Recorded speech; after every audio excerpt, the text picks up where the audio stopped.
Les enjeux sur l'informatique quantique, actuellement, il y a beaucoup de choses qui se passent.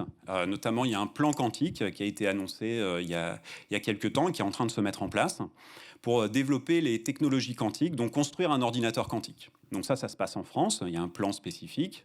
Il y a aussi des choses qui se passent au niveau européen depuis quelques années, il y a des financements. Alors quel est l'objectif? L'objectif, c'est d'arriver à construire un ordinateur quantique. Et pour ce faire, il faut développer les technologies quantiques. Donc, Mehdi a abordé la question. Ok, il y a plusieurs candidats possibles pour construire un ordinateur quantique.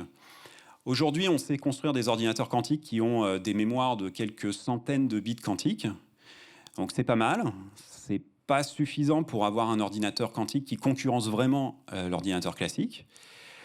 Mais il n'y a pas de limite théorique. Donc, a priori, c'est juste une question peut-être d'ingénierie et en tout cas de développement technologique pour construire des ordinateurs quantiques plus puissants, pour avoir des machines plus puissantes. Mais là-dedans, il y a un aspect technologique, mais il y a aussi un aspect software quantique, informatique, puisque ici, autour de cette table, on est des informaticiens, pas des physiciens. Alors, c'est quoi les enjeux pour l'informatique, le côté informatique?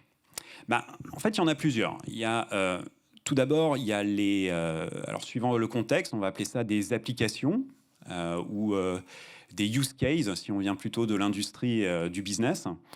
Et puis, si on fait de la recherche ou qu'on est informaticien, on va tout simplement appeler ça des aspects algorithmiques. C'est de trouver des algorithmes qui permettent d'utiliser l'ordinateur quantique pour résoudre des problèmes plus efficacement qu'un ordinateur classique.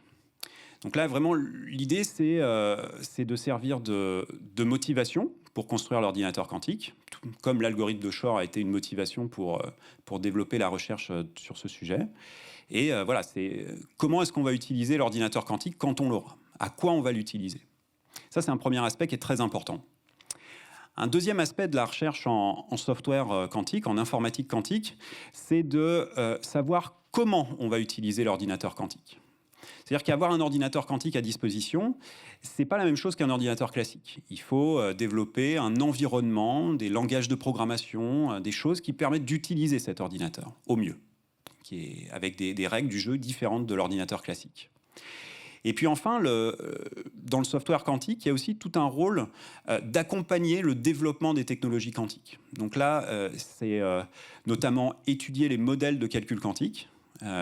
Parce que si on prend une technologie ou une autre, on va avoir des primitives, des éléments, des opérations qu'on va pouvoir faire, qu'on ne va pas pouvoir faire.